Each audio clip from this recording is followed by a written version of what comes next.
اس نے ہماری اے پی سی کو مزید کامیاب کر دیا، اور اس سے صاف پتہ لگا ہے کہ اے پی سی کا تیر ٹھیک نشانے پہ جا کے لگا ہے اور اس نے حکومت کی چیخیں نکال دی ہیں. تو لہٰذا تھینک یو ویری مچ. آج آپ نے واقعی پوری قوم کے سامنے ہماری اے پی سی کی کامیابی کی رسید پیش کی ہے. دوسری بات یہ انہوں نے ابھی کہی کہ جی یہ 200 ممبر اکٹھے نہیں کر سکتے. دیکھیے یہی جھگڑا ہے ہمارا کوئی اپنا ذاتی جھگڑا نہیں ہے. ایک ایک کر کے یہ پاکستان کے اندر جمہوریت کے سارے پلرز کو اٹھا رہے ہیں. پارلیمان ایک ایسی جگہ تھی کہ جہاں پر کچھ تقدس لوگ سمجھتے تھے کہ ہوگا. حامد، اگر اسلام آباد میں ہارٹ آف کیپٹل میں قومی اسمبلی کے اندر آپ مستند گنتی نہیں کر سکتے، اگر آپ اپوزیشن کی اکثریت کو وہاں پہ آر ٹی ایس والی گنتی کے ساتھ اقلیت میں تبدیل کر کے بلڈوز کریں گے قانون سازی، تو مجھے بتائیے کہ ایک بلوچستان کے یا چترال کے یا کسی بھی سندھ کے یا پنجاب کے دور افتادہ پولنگ اسٹیشن پہ گنتی کی ضمانت کون دے سکتا ہے؟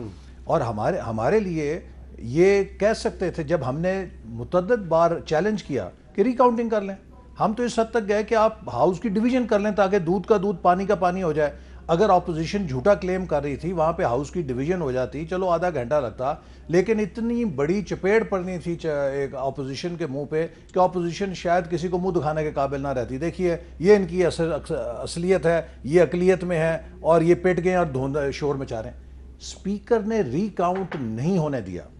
حتیٰ یہ کہ وہاں پہ جو ایڈوائزر تھے ان کے جو ووٹ نہیں ڈال سکتے وہ بھی کھڑے تھے کاؤنٹنگ کے وقت، اور ان کو بھی بیچ میں شامل کیا گیا اور دھاندلی کے ذریعے حکومت کی اقلیت کو اکثریت بنایا گیا. اور پارلیمنٹ لیکن پھر بھی آپ کے 31 ممبر تو مسنگ تھے نا، یہ تو ان کے بھی مسنگ تھے. اس کے باوجود ہم اکثریت میں تھے، اس کے باوجود ہم اکثریت میں تھے، اور اسی لیے انہوں نے ری کاؤنٹنگ نہیں ہونے دی. تو لہٰذا 200 ممبرز کا ہمیں تانا نہ دیں، ہمیں پتہ ہے کہ آپ کے 200 ممبر کہاں سے آئے. دوسری بات انہوں نے کہی کہ عوام کی طاقت نہیں ہے، لانگ مارچ ان کا کیا ہوگا. اگر ہماری طاقت نہیں ہے تو آپ اعلان کر دیں کہ جس طرح کا آپ نے لانگ مارچ کیا تھا، جیسے آپ نے دھرنا کیا تھا، وہ تمام حقوق جو آپ اپنے لیے مانگتے تھے وہ آپ اپوزیشن کو بھی دیں گے. تو انہوں نے کہہ دیا ابھی نہیں، انہوں نے لیکن اگر اس بات کچھ کیا ہے، انہوں نے کہا اسکول بند نہ کریں لیکن آپ کا جمہوری حق ہے. جی کہہ دیں کہ جس طرح انہوں نے دھرنا دیا یا لانگ مارچ کی، جو چیزیں یہ اپنے لیے صحیح سمجھتے تھے وہ اپوزیشن اگر کرے گی تو اس کو صحیح سمجھیں گے. اچھا، ایک بڑا اہم معاملہ ہے شفقت صاحب کہ آج شبلی فراز صاحب نے اور جن 4 وزراء کا یہ ذکر کر رہے ہیں ان سب نے یہ کہا ہے کہ کل جو شہباز شریف صاحب کی جو اور نواز شریف صاحب کی اور زرداری صاحب کی، ان سب کی جو تقریریں دکھائیں گئیں اور چینلز پہ چلیں تو وہ وزیر اعظم صاحب نے اجازت دی تھی. تو کیا اس کا مطلب یہ ہے کہ اب پاکستانی میڈیا جو ہے وہ اس پر کوئی پابندی نہیں ہے اور ہم کسی بھی اپوزیشن کے سیاستدان کا انٹرویو دکھا سکتے ہیں؟ نہیں، دیکھیں 2 چیزیں ہیں، میں آپ اجازت دیں گے تو میں ایک تو یہ ہے کہ جو میاں نواز شریف صاحب کی سچویشن ہے وہ مختلف ہے باقی لوگوں سے. مختلف اس لحاظ سے ہے کہ وہ نہ صرف کہ کنوکٹڈ ہیں بلکہ وہ ابسکانڈر ہیں، یعنی کہ مفرور ہیں، وہ بھاگے ہوئے ہیں اور کورٹ نے ان کے وارنٹ گرفتاری جاری کی ہوئے ہیں. تو موریلٹی کے حساب سے اگر دیکھا جائے کہ جو شخص پاکستان کے قوانین سے مفرور ہے، بھاگا ہوا ہے، فراری ہے، جس کے وارنٹ گرفتاری جاری ہوئے ہیں، کیا اس کو میڈیا پہ آنے کی اجازت ہونی کل نواز شریف صاحب نے یہی کہا کہ مشرف کے بارے میں بھی یہی معاملات ہیں. مشرف کے تو ان کے زمانے میں گیا تھا نا جی، اس کا ہمارے سے کیا حساب نہیں، لیکن اس کے انٹرویوز تو ابھی تک بھی چلتے ہیں، ہمارے سے کیا پوچھتے ہیں. بہرحال دوسرا مجھے ہمیں بڑا افسوس ہوا. مشرف اور طرح کا اشتہاری ہے، دو نواز شریف اور طرح ریزن، کا آپ کی باری بھی آتی، 2 ریزنز کی وجہ سے مجھے بڑا افسوس ہوا. جس طریقے سے ہمارے اداروں کو اٹیک کیا گیا اس سے، اور صرف فوج کو نہیں اور کوئی انڈیویجول کو نہیں، فوج کو بطور ادارہ اٹیک کیا گیا اور جوڈیشری کو بھی اٹیک کیا گیا. صرف ایک نہیں تھا، 2 اداروں کو اٹیک کیا گیا. اور افسوس اس بات کا ہے کہ اس وقت ابھی بھی ہمارے بچے جو ہے شہید ہو رہے ہیں، ینگ فوجی جو ہیں، ہندوستان کل سے بغلے میں جا رہا ہے. اگر آپ انڈین میڈیا دیکھیں، اور آپ نے ضرور دیکھا ہوگا، وہاں پہ اگر کوئی خبر چل رہی ہے تو وہ یہ چل رہی ہے. کیوں چل رہی ہے؟ کہ ان کا بھی تو یہی نیریٹو ہے. اگر انڈیا کا آپ نیریٹو سنیں تو ان کا کیا نیریٹو ہے؟ ان کا نیریٹو ہے کہ پاکستان کے اندر جو ہے وہ فوج یہ ہے اور تو ان کو کچھ خیال آنا چاہیے تھا کہ انڈیا کا نیریٹو وہ کیا. اس کے بعد یہ بھی پرواہ نہیں کی کہ بچے شہید ہو رہے ہیں. اور بالکل بھول گئے کہ جناب کی ابتدا جنرل جیلانی سے ہوئی، جنرل ضیاء الحق سے ہوئی. آپ مجھے یاد ہے ضیاء الحق نے ایک دفعہ اسٹیٹمنٹ دی تھی نواز شریف کا قلعہ مضبوط ہے، جب وہ اس کو خطرہ پڑا نا کہ تو قلعے تو آپ کے مضبوط کیے فوجیوں نے، قلعے آپ کے مضبوط کیے جنرل جیلانی نے، اور آپ اس طرح کی باتیں کر رہے ہیں. آپ کو جیسے ایمنیزیا سمجھتے ہیں، یعنی کہ آپ کو بھول گیا پرانا سارا. مقصد یہ ہے کہ چلے اس کو چھوڑیں. آپ میں نے پوچھا تھا کہ اب یعنی کہ میڈیا واقعی آزاد ہے، کسی کا بھی ہم انٹرویو کر سکتے ہیں؟ دیکھیں بات یہ ہے حامد، کل جو آپ نے ٹی وی پہ دیکھا، یہ کوئی ایسا میڈیا ہے جو کہ آزاد نہیں ہے؟ مجھے آپ یہ بتائیں کہ وہ جو اس وقت جو جس طریقے سے صرف پرائم منسٹر عمران خان کو نہیں، جس طرح کے پاکستان کے اداروں کو، جس طریقے سے جوڈیشری کو یہ سارا کچھ کیا گیا. یہ اور آزادی لوگ ہم سے یہ پوچھتے ہیں کہ یہ جن سیاستدانوں کا آپ ذکر کر رہے ہیں جو پاکستان کے اداروں پر اٹیک کرتے ہیں، تو ان کو آپ اپنے پروگرام میں بلا کے کنفرنٹ کیوں نہیں کرتے؟ کیونکہ میں اب نام نہیں لیتا، لیکن بہت سے سیاستدان ایسے ہیں جن کو ہم نہیں بلا سکتے. دیکھیں مجھے کیونکہ میں انفارمیشن سے ڈیل نہیں کرتا، مجھے اس کی پیچیدگیوں کا علم نہیں ہے، لیکن میں آپ کو ایک چیز بتاؤں، جو پاکستان کے خلاف ہے، جو پاکستان کو توڑنا چاہتا ہے، یا پاکستان کی، آپ کو پتہ ہے کہ اس وقت مسلم دنیا میں ہو کیا رہا ہے؟ سیریا سے لے کے کابل تک آپ دیکھیں، افغانستان سارے ملک جو ہے ڈسٹیبلائز ہوئے ہیں، اور پاکستان کی فوج نے پاکستان کو مضبوطی دی ہوئی ہے، اور اس کو آپ اٹیک کر رہے ہیں. یہ اس کا جواب دیں جی، یہ فوج پہ کیوں اٹیک کیا آپ نے؟ دیکھیے پہلی بات تو یہ ہے کہ اگر نواز شریف صاحب کا آپ نے خطاب سنا ہو تو اس میں انہوں نے نہایت وضاحت کے ساتھ کہا کہ پاکستان کو مضبوط دفاع کی ضرورت ہے، اور پاکستان کے فوج کی مضبوطی ہمارے قومی مفاد کا حصہ ہے. اور انہوں نے یہ بات بھی بتلائی کہ ہماری حکومت نے جتنی فوج کو مضبوط کرنے کے لیے اقدامات کیے، شاید پاکستان کے لیے کسی حکومت نے دور حاضر میں نہیں کیے. ہمارے دور میں آپریشن عزم، رد الفساد کو جیتنے کے لیے ہم سے پہلے کیا ہوتا تھا، جتنے وہ کولیشن سپورٹ فنڈ میں $4 آ جاتے تھے، اتنی ہم گاڑی چلا لیتے تھے وار اگینسٹ ٹیرر کی. جب وہ بند ہو جاتے تھے ڈالر ہم بھی وہیں کھڑے ہوتے تھے.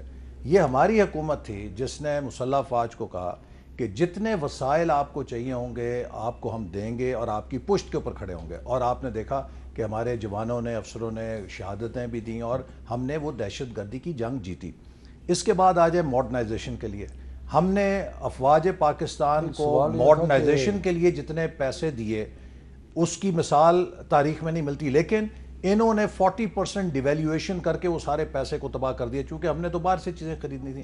ہم ایک مضبوط فوج کے حق میں ہیں، پروفیشنل فوج کے حق میں ہیں، لیکن جو یہ نیریٹو بنا رہے ہیں کل سے، یہ نیریٹو بنا رہے ہیں کہ اس ملک کا آدھی جو تعداد ہے، یہ آدھے سے زیادہ، چونکہ اگر آپ اپوزیشن پارٹیز کے ووٹ اکٹھے کریں تو ان سے بہت زیادہ ہیں، کہ آدھی سے زیادہ آبادی انڈین ایجنٹ ہے پاکستان کے اندر. مجھے آپ بتائیں کہ جس ملک کے اندر آپ غداری کے سرٹیفکیٹ دیں گے سیاسی اختلاف کے لیے، اپنے ہر مخالف کو آپ ثابت کریں گے وہ انڈین ایجنٹ ہے، اس ملک کا تو پھر اللہ ہی حافظ ہے.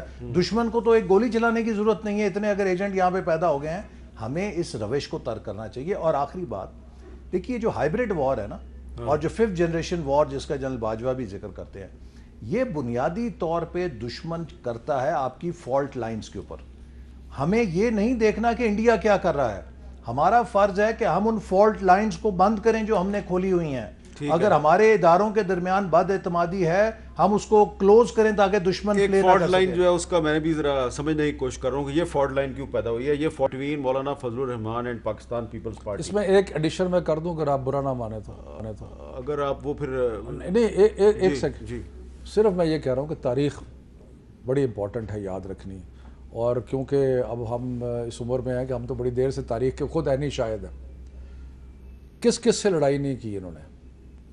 جوڈیشری کا بھی ذکر کروں گا اور تھوڑا سا فوج کا بھی ذکر کروں گا. جنرل بیگ سے انہوں نے لڑائی کی، جنرل آصف نواز سے انہوں نے لڑائی کی، جنرل کاکڑ سے انہوں نے لڑائی کی، جنرل جہانگیر کرامت سے انہوں نے لڑائی کی، جنرل مشرف کے ساتھ جو ہوا وہ سب کو پتہ ہے. اس کے بعد راحیل شریف کے ساتھ ان کے اختلافات ہوئے، اور اس کے بعد مطلب یہ ہے کہ ان کو، نواز شریف صاحب کو جب تک مطلق العنان یعنی کہ کمپلیٹ ڈکٹیٹرشپ نہ ہو تب تک ان کو کوئی پسند ہی نہیں ہے.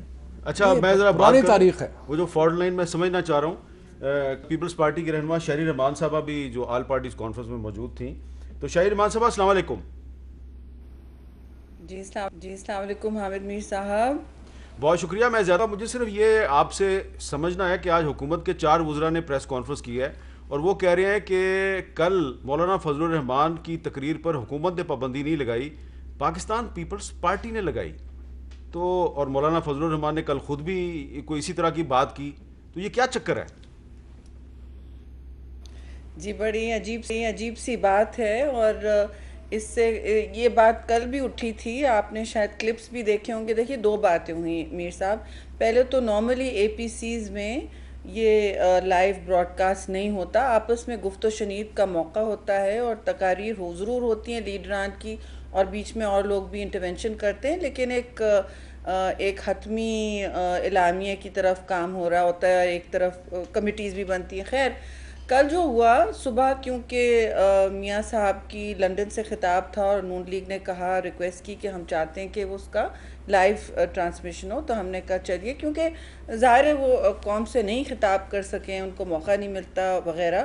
اور بالکل تو پھر ہم نے موضوع سمجھا کہ جو کھانے سے پہلے، نماز کی بریک سے پہلے جو براڈ تقاریر ہوں گی ڈسکشن سے پہلے، وہ براڈ کاسٹ ہو سکیں گی. ہم نے لائیو فیڈ اپنی طرف سے دی ہوئی تھی، نون لیگ کو بھی دے دی، اپنی بھی، پھر زرداری صاحب کی چلی، پھر مختصراً ویلکم بلاول بھٹو زرداری کا بھی اور شہباز شریف کا بھی ایز لیڈر آف اپوزیشن آپ نے دیکھا. اس کے بعد ہم نے لائیو فیڈ نہیں کاٹی تھی، لیکن ڈسکشن ایک ہو رہا تھا کہ اب کس موقع پر ہم بند کریں تاکہ آپس میں بات چیت ہو. اور بلکہ جہاں تک جے یو آئی کا تعلق ہے، ان کی لائیو فیڈ چلی، ان کو دیا بھی گیا، ان کے اپنے ٹیم نے ہم سے لائیو فیڈ لے لی، اس لیے ہمارا بند ہو گیا. ان کا پورا فیس بک لائیو براڈ کاسٹ ہوا ہے، جس کا ہم نے ان کو دکھایا بھی سارا لائیو. اور بعد میں پتہ چلا کہ چینل 24 نے بھی پورا دکھا دیا جو وہ چلا رہے تھے. تو جو چینل اٹھانا چاہتا تھا وہاں سے وہ اٹھا رہے تھے. اور دوسری بات یہ کہ کچھ ممبران نے، ان کے ہی ساتھ میں جو اتحادی تھے، انہوں نے کہا جی ہماری تو نہ چرائیں، ہم کوئی گفتگو کھل کے بات کرنا چاہتے ہیں، جو ہم نہیں چاہتے، جو یہ نہیں ہونا چاہیے سارے وقت. تو ہم نے کہا ٹھیک ہے، جس کو چاہیے ہوگا ہم چلا دیں گے. جے یو آئی کی تو خاص ان کے لوگوں نے بھی چلائی ہے اور لائیو فیڈ گیا ہے. اچھا پھر جو گفتگو ریکارڈ ہوئی وہ بھی جیو پہ چلی ہے کہ جی کچھ آپ کے لوگوں نے کہا ہے، پھر بھی ہم نے لائیو نہیں. وہی میں آپ سے پوچھنا چاہ رہا ہوں، میں شہری صاحبہ وہی پوچھنا چاہ رہا ہوں کہ مولانا فضل الرحمان صاحب نے واضح الفاظ میں کہا ہے، جو ہمارے چینل پہ بھی چلا ہے، واضح الفاظ ہیں کہ آپ بہت پیچھے ہٹ گئے ہیں اور اس حکومت کی بقا کی وجہ آپ لوگ ہیں. تو اتنا غصہ کیوں ہے مولانا صاحب کو آپ پہ؟ مولانا صاحب ناراض اگر ہوتے تو وہ مشترکہ اعلامیہ بیٹھ کے سب کا نہیں پڑھتے، جو ہم نے بہت کافی مطلب لمبا بنایا تھا اور ہر پارٹی کا نمائندہ اس میں موجود تھا. ان کے بھی آ کے بیٹھے تھے، انہوں نے بھی بہت کچھ نکالا ڈالا. بہت سی چیزیں ہم نے نہیں ڈالی تھیں، انہوں نے ڈالی، کسی اور پارٹی نے کچھ ڈالا. آپ نے دیکھا 11-12 پارٹیز کا وہاں اجتماع تھا. تو یہ پروسیس ہی بہت خاصا لمبا ہوتا ہے، لیکن وہ مینج ہوا اور ایک اعلامیہ نکلا جو انہوں نے بڑی خوش اسلوبی سے پڑھ کے سنایا. بہت بہت شکریہ شہبہ. اب آپ نے ان کی گفتگو سن لی ہے، اب آپ فیصلہ کریں کہ مولانا فضل الرحمان اور پیپلز پارٹی میں معاملات واقعی طے ہو گئے ہیں یا نہیں ہوئے. ایک وقفہ، اور وقفے کے بعد شفقت محمود صاحب سے اور احسن اقبال صاحب سے دوبارہ گفتگو کرتے ہیں.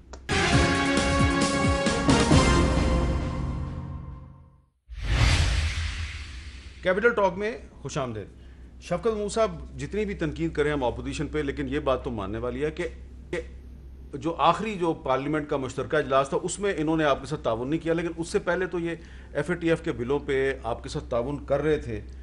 اب انہوں نے کل یہ اعلان کیا کہ آج کے بعد ہم پارلیمنٹ میں حکومت سے تعاون نہیں کریں گے. تو آپ کو قانون سازی میں مشکل نہیں ہوگی؟ دیکھیں، پہلی تو بات یہ ہے کہ جہاں پہ قومی مفادات اتنے واضح ہوں جس طرح فیٹف ہے، تو ہمیں امید ہوگی کہ آئندہ بھی اس کو مل کے کریں گے. لیکن اگر یہ قومی مفاد کے خلاف جائیں گے اور نہیں کرنا چاہیں گے تو پھر میں کیا کہہ سکتا ہوں؟ پھر اس کا مطلب یہ ہے کہ سیاست تو صرف اس بات کی ہوئی نا کہ اقتدار ملے، کرسی ملے، اور اس کے لیے سب کچھ کرنے کے لیے تیار ہیں. اور انشاءاللہ فروری میں الیکشن ہے سینٹ کا، اور اس کے بعد انشاءاللہ ہمیں فروری میں نہیں، مارچ میں. نہیں، مارچ میں تو اوتھ لیتے ہیں. الیکشن مارچ میں. الیکشن چلیں اوکے، چلیں ایک 10 دن اور آگے کر لیتے ہیں. یہ 10 دن بڑے امپورٹنٹ ہے. چلے جو الیکشن ہو جائے. لیکن میرا خیال ہے کہ میں ابھی بھی سمجھتا ہوں احسن اقبال صاحب جیسے بڑے اچھے لوگ اپوزیشن میں ہیں، جو محب وطن بھی ہیں. تو لیکن انہوں نے جو کل اعلامیہ جاری کیا ہے احسن اقبال صاحب، اس اعلامیہ کا اس سے پہلے کتنی دفعہ یہ کہہ چکے ہیں اور کتنی دفعہ. لیکن میں تو یہ بار بار پڑھوں گا، آپ جب بھی قومی مفاد کے نام پہ حکومت کے ساتھ تعاون کریں گے، میں کل جو آپ کا اعلامیہ جاری ہوا ہے اس کا نقطہ نمبر 13 اٹھا لوں گا، جس میں آپ کہہ رہے ہیں کہ آپ کا آج کے بعد ربڑ سٹیمپ پارلیمنٹ سے اپوزیشن کوئی تعاون نہیں کرے گی. تو آپ جاتے کیوں ہیں ربڑ سٹیمپ پارلیمنٹ میں؟ دیکھیے، جیسے آپ نے دیکھا کہ ہم نے اعلامیے میں یقیناً کہا ہے کہ تمام آپشنز ہمارے سامنے ہیں، اور اس ربر سٹیمپ کو اس غلامی سے آزاد کرانا بھی ہمارے فرائض میں شامل ہے. اور ربر سٹیمپ سدا ربر سٹیمپ تو نہیں رہ سکتی نا. دوسری بات یہ ہے کہ دیکھیے، بدقسمتی یہ ہے کہ جیسے میں نے شروع میں کہا کہ ہمیں اس روایت سے ہٹنا چاہیے کہ اپوزیشن کو، مخالفت کو اینٹی پاکستان ثابت کریں. ہم نے فیٹف کے اوپر جتنا پاکستان کے مفاد میں قانون سازی تھی سب پہ تعاون کیا، اور اس کا ثبوت یہ ہے کہ وزیر خارجہ نے لیڈر آف اپوزیشن کو خط لکھا. میں آپ سے 100% اتفاق کرتا ہوں کہ کسی کو بھی اپوزیشن کی حب الوطنی پہ شک نہیں کرنا چاہیے. لیکن آپ نے جو کل اعلامیہ جاری کیا ہے، اس کا جو نقطہ نمبر 7 ہے، یہ سلیکٹڈ حکومت سقوط کشمیر کی ذمہ دار ہے. مقبوضہ جموں کشمیر کی خصوصی آئینی حیثیت کا خاتمہ، اقوام متحدہ کی سلامتی کونسل کی متعلقہ قراردادوں اور عالمی قانون کے منافی مودی سرکار کا عمل پاکستان کی موجودہ کٹ پتلی حکمرانوں کی ملی بھگت کا شاخسانہ ہے. آپ کہہ رہے ہیں یہ مودی کے ساتھ انہوں نے ملی بھگت کی ہوئی ہے. دیکھیے، میں پہلی بات آپ کو کر دوں فیٹف والی. میں نے آپ کو کہا کہ ہم نے جو ملکی مفاد تھا قانون سازی کی، اور جو ہم نے اختلاف کیا وہ فیٹف یا ملکی مفاد نہیں تھا، وہ عمران خان کا مفاد تھا، کہ جس میں یہ چاہتے تھے کہ نیب والے کالے قانون کی جو دسترس ہے اس کو اور وسیع کر کے مخالفوں کے خلاف استعمال کریں. اور ہمارا موقف یہ تھا کہ جو سپریم کورٹ کے فیصلے ہیں، جو ہائی کورٹ کے فیصلے ہیں، جو اسلامک آئیڈیالوجی کاؤنسل کے فیصلے ہیں، ان کی روشنی میں قانون سازی کریں. وہ بات. اب کشمیر پہ آ جائیں. دیکھیے، کشمیر کے اوپر میں یہ ماننے کے لیے تیار نہیں ہوں حامد صاحب، پاکستان میں کمزور سے کمزور حکومت رہی، پاکستان میں مضبوط سے مضبوط حکومت رہی. کبھی بھارت نے جرت نہیں کی تھی کہ وہ کشمیر کی متنازع حیثیت کو تبدیل کر سکے. میرا سوال ایز پاکستانی یہ ہے کہ اس نئے پاکستان میں جو تھریٹ پرسیپشن ہے پاکستان کا انڈیا کی نظر میں، وہ اتنا کم کیسے ہو گیا کہ انڈیا نے وہ کام کر ڈالا جو 74 سال اسے کرنے کی توفیق نہیں ہوئی تھی. اور آج بھی میں سمجھتا ہوں کہ پاکستان کے اندر وہ قوت ہے، پاکستان کے پاس وہ طاقت ہے کہ انڈیا اس کو اگنور نہیں کر سکتا. لیکن اگر انڈیا نے یہ یک طرفہ قدم اٹھایا اور ہم 1.25 سال سے تماشائی بنے ہوئے ہیں، تو پھر میں سوچنے پہ مجبور ہوں کہ کسی سطح پہ کوئی گٹھ جوڑ تو ہے. آپ حکومت پہ تنقید ضرور کریں، لیکن نہ حکومت آپ کی حب الوطنی پہ شک کرے، نہ آپ حکومت کی حب الوطنی پہ شک کر رہے ہیں نا. یہ جو آپ نے پڑھ کے کسی کی حب الوطنی کو چیلنج نہیں کیا. ہم نے کہا ہے یہ گٹھ جوڑ لگتا ہے، کوئی عالمی گٹھ جوڑ لگتا ہے، یہ کوئی ارینجمنٹ لگتا ہے. دیکھیے، پاکستان آج بھی اتنا طاقتور ہے کہ انڈیا جرت نہیں کر سکتا اس طرح کے یونیلیٹرل کا جواب دے. اس کا مصیبت یہ ہے کہ میں نہیں چاہتا تھا، لیکن آپ جس طرح کے الزام لگا رہے ہیں، غدار ہمیں کہہ رہے ہیں، تو مجھے کہنا پڑتا ہے کہ نواز شریف صاحب جب دلی گئے، انہوں نے حریت سے ملنے سے انکار کر دیا اور اپنے بزنس پارٹنر کو ساتھ ملاقات کی. اس کے بعد مری میں اپنے بزنس پارٹنرز اور خفیہ میسیجنگ جو ہے وہ مودی کے ساتھ ہوئی، اور اس کے بعد مودی جو ہے ان کے گھر لاہور پہنچ گیا. تو اور ابھی بھی جتنا بھی ان کا سٹینڈ ہے، لیکن مودی سے عمران خان نے بھی ملاقات کی تھی انڈیا جا کے. جتنا یہ سٹینڈ کی تھی بالکل کی تھی. اچھا، لیکن یہ جو اس وقت کل سٹینڈ لیا ہے، میں کسی کو غدار نہیں کہوں گا، لیکن میں یہ ضرور کہوں گا کہ اس سے اگر کسی کے بیانیے کو یا نیریٹو کو تقویت ملی ہے تو وہ ہندوستان کے بیانیے اور ہندوستان کے نیریٹو کو تقویت ملی. دیکھیے، اور اس کی وجہ سر ایک جملہ اور اس کا ایک آپ ذرا دیکھ لیں، کل سے میں جب دیکھتا تھا میرا ایکچولی ٹینشن مجھے کہ برکھا دت سے لے کے ان کے جتنے مطلب کہ ٹیلی ویژن چینلز ہیں، ایک ہی خبر تھی کہ نواز شریف کیا کہہ رہا ہے پاکستان کی فوج کے بارے میں. بڑے افسوس کی بات. دیکھیے، سوال میں نے یہ نہیں اٹھایا کہ نواز شریف نے مودی کے ساتھ ناشتہ کیا، مودی نواز شریف کے گھر آیا. 100 دفعہ کوئی ناشتہ کرے، 100 دفعہ کوئی گھر آئے. مودی کو یہ جرت نہیں ہوئی تھی کہ وہ کشمیر کی متنازع حیثیت تبدیل کرے. میں کہتا ہوں کہ آپ مودی سے ہاتھ بھی نہ ملائیں، لیکن اگر آپ کے دور میں مودی کشمیر کو ہڑپ کر جائے تو میرے نزدیک آپ قومی مجرم ہیں، سقوط کشمیر کے ذمہ دار ہیں. آپ نے کیوں مودی کو یہ جرت دی کہ وہ اتنا بڑا یک طرفہ قدم اٹھا لے؟ میرا یہ آپ پہ مقدمہ ہے. مجھے اس کا جواب دیں کہ جو کام 74 سال مودی نہیں کر سکا، جناب آج نئے پاکستان میں وہ کام کیوں کر گیا؟ اس کی کوئی صفائی یہ نہیں ہے کہ نواز شریف نے فلانے ڈیر کے ساتھ چائے کی، چھوٹا سا جواب یہ ہے کہ جو کل محترم نواز شریف صاحب نے کیا، جس طرح پاکستان کو نقصان پہنچایا، جس طرح پاکستان کے بیانیے کو نقصان پہنچایا، اس سے پہلے الطاف حسین نے ایک دفعہ کیا تھا، یا الطاف حسین یا نواز شریف، اور دونوں لنڈن میں بیٹھ کے. عجیب اتفاق ہے. آئے نا یہاں آ کے کریں نا سیاست، یہاں تو نہیں کرے. وہ کسی نے پوچھا حسین نواز سے کہ یہ تحریک کہاں سے چلائیں گے؟ انہوں نے کہا ہم لنڈن میں بیٹھ کے تحریک چلائیں. لیکن احسن صاحب، آپ کو ایسا نہیں لگتا کہ نواز شریف صاحب کی تقریر سے اپوزیشن کے لیے بڑے مسائل پیدا ہو گئے؟ دیکھیے، سوال ان کی تقریر کا نہیں ہے. جو فیصلے ہیں وہ انہوں نے نہیں کیے، وہ یہاں کی قیادت نے بیٹھ کے کیے ہیں. اور میں پھر انہیں کہوں گا کہ بجائے یہ ہمیں برانڈ کریں کہ ہمارے فیصلوں سے انڈیا کے اندر شادیانے بجے ہیں، ہمیں سول سرچنگ کرنی پڑے گی. ہمیں سول سرچنگ کرنی پڑے گی. یہ پاکستان 72 سال بعد بھی اگر ہم یہاں پہ تجربے کر رہے ہیں، ہم یہ واضح نکال رہے ہیں کہ صدارتی نظام بنے گا، غیر صدارتی نظام بنے گا، چوتھا مارشل لا لگے گا، کیا ہوگا، تو یہ ہم پاکستان کے ساتھ دشمنی کر رہے ہیں. صدارتی نظام مانتے ہیں آپ؟ بالکل نہیں مانتے جی. تو اسی لیے شفقت محمود صاحب نے صدارتی نظام کو مسترد کر دیا ہے، احسن اقبال صاحب نے مسترد کر دیا، اور اس ناچیز نے بھی اس کو مسترد کر دیا ہے. ایک وقفے کے بعد دوبارہ ملتے ہیں.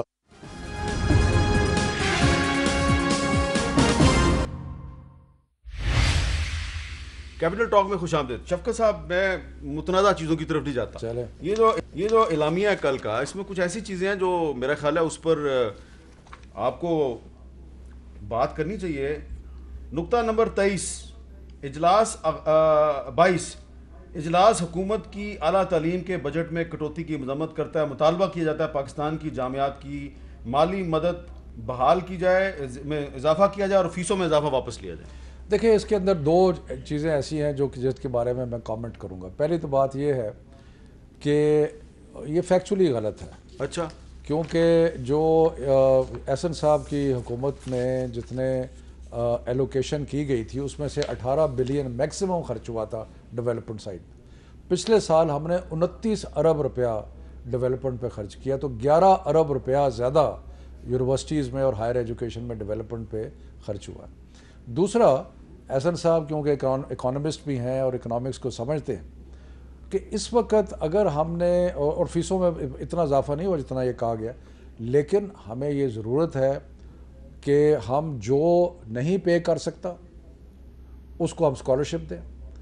پاکستان کی تاریخ میں پہلی دفعہ احساس پروگرام کے تحت 50,000 اسکالرشپس جو ہیں وہ ہائر ایجوکیشن کے اسٹوڈنٹس کو دی گئی. لیکن جو پے کر سکتا ہے اس کو پے کرنا چاہیے. تو اس فارمولے کے تحت میں سمجھتا ہوں کہ ہمیں آگے بڑھنا چاہیے. اور ہائر ایجوکیشن کو یہ ایک موٹا اصول ہے کہ کوئی بچہ جو ٹیلنٹڈ ہے، جو وہ اس وجہ سے پیچھے نہ رہ جائے کہ اس کے پاس پیسے نہیں ہیں، لیکن جس کے پاس پیسے ہیں وہ ضرور پے کرے. جی دیکھیے، پہلی بات تو یہ ہے کہ میں ان سے اختلاف کرتا ہوں کہ ڈیولپمنٹ بجٹ پہ انہوں نے زیادہ خرچ کی. چلیں اسے ایک طرف چھوڑ دیں. جو یونیورسٹیاں چلتی ہیں جس سے ان کا مالی خسارہ ہوتا ہے وہ کرنٹ بجٹ ہے، جس سے وہ تنخواہیں دیتے ہیں پروفیسروں کو، اپنے اخراجات پورے کرتے ہیں. اس میں اس بجٹ میں 7 ارب روپے گھٹائے گئے ہیں، جس سے ہماری تمام یونیورسٹیاں مالی خسارے میں ہیں.